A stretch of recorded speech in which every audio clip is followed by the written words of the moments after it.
نن خبره کوو د نیم سر درد باندې. ډیر خلک به تاسو لیدلی وي چې هغه دې کې مبتلا دي. نیم سر درد هغې ته کېږي او ټیکېږي نه. هغه وایي چې د دې علاج نشته، حالانکې د دې علاج شته دی. هو ځان پې پوهېږئ چې علاج به یې موږ څنګه کوو. اوس نیم سر درد چې کوم د دې ته موږ مایګرین هم وایو. مایګرین چې چاته وشو د دې وجوهات اول وپېژنئ. چې چاته مایګرین کېږي د هغه ټول نه غټه وجه اول دی خوب کمی، دویمه ستړمنه، دریمه خوراک مس کول. ماسپښین خوراک د څوک وایي چې زه ماسپښین نه کوم ماخصوتن به وکم، نو خوراک مس کول نه وي پکار. څلورمه وجه ګولیانې. ځینې خلک به تاسو لیدلي وي چې هغه ګولیانې او دوایانې داسې خوري لکه څنګه موږ خوراک کوو. پنځمه وجه د دې دی د اوبو کمی یا د خوراک کمی بدن کې. شپږمه وجه د دې دی ډېر تیز بین، سپری څوک استعمالوي یا پرفیوم څوک استعمالوي ډېر تیز بین والا، د دې د وجې هم کیدلی شي. اوومه وجه د دې سګرټ دی. اتمه وجه شراب څښل. نهمه وجه ډېر زیات شور کې کېناستل چې هلته ډېر زیات شور وي. لسمه وجه تیزه روشنایي یا لایټس چې ستاسو سترګو باندې لګېږي، دې د وجې هم کیدلی شي. اوس د دې علاج موږ څنګه وکړو؟ علاج یې ډېر اسان دی.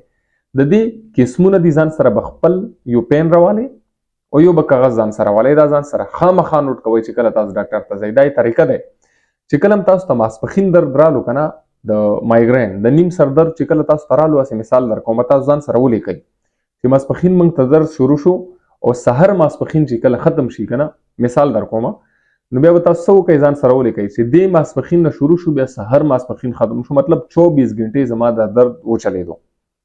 نو دې نه به موږ ته څه پته ولګي چې کله ته ډاکټر ته ځې هغې ته به یو دا پته ولګي چې دا کم قسم درد دی.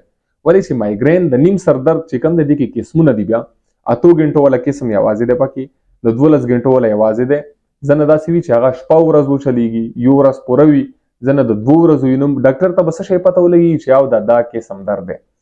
اوس دا به ځان سره ولیکي چې دومره ټایم زما درد شروع شو دې ټایم نه او دې ټایم پورې ختم شو. دا ځان سره خامخا لیکئ چې ډاکټر ته ځئ. دویم څیز به تاسو څه وکئ چې کله هم درد تاسو شروع شي، لږ سوچ وکئ چې دا شروع څه شي نه شو. یاره ما خوب کم کړی دی، ځان سره ولیکه.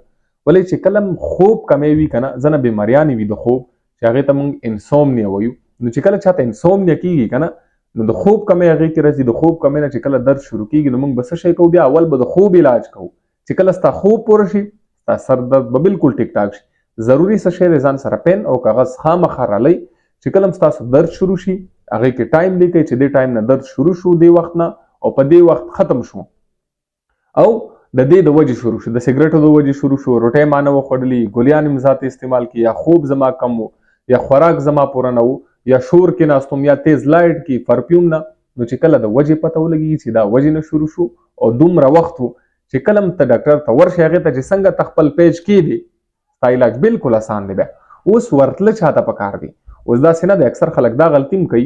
اوس د سر درد دی که ته چېرته ارتوپیډک سرجن ته ورشي، د هډوکو ډاکټر ته ورشي، هغه دا بالکل هم نشي ټریټ کولی. هغه به تا ته خامخا پیج باندې غټ غټ ولیکي چې ته داسې کار وکړه چې ته ډایرکټ لاړ شه نیورولوجسټ. دا ځان څه یاد وساتئ چې کله هم چاته د سر درد کېږي، هغه ټیکېږي نه، نو کوشش کوئ چې نیورولوجسټ ته ځان رسوئ.